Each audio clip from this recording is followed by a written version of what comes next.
So I haven't uploaded any videos for some time.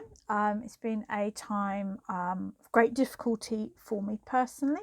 And I really had to just focus on my family, my work, and myself. So hopefully life is starting to look a little simpler now.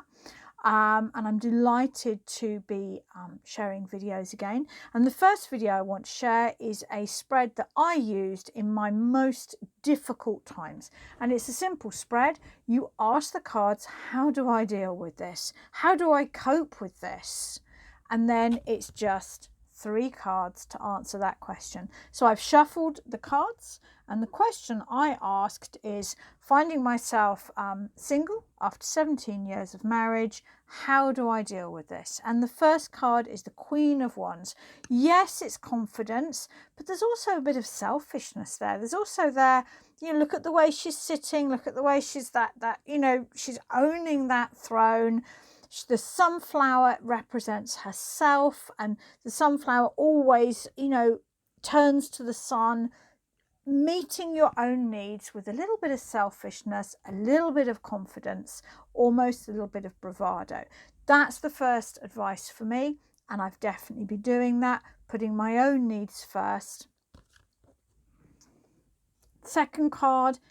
Now, I mean, yes, it's confidence, yes, it's joy, yes, it's vitality, but as a mother of 4 children, I can't help but notice the child. And sometimes with cards, you may know all the meanings, you may know all the symbolism, but don't forget to look at the card, because sometimes the simplest of pictures, the simplest of symbols is the real meaning.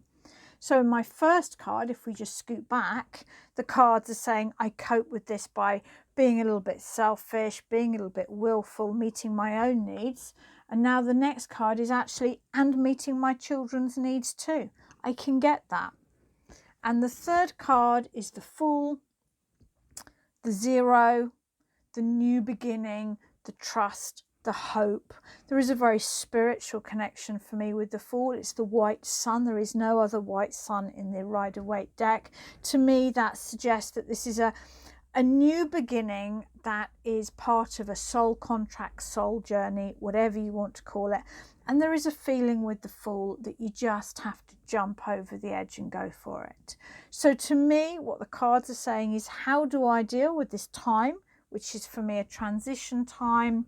If we run all the way back to the first one, the first thing I do is I meet my own needs with a little bit of selfishness, a little bit of contrariness, if you like.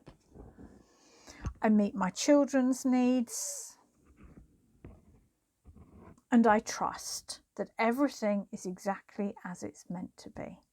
And that's it. And that is the spread that got me through some really, really, really dark times. How do I deal with this? How do I cope with this? 3 cards. Each card, even if it's a negative card, is a positive piece of advice. Okay, give it a go, and I hope you find it helpful.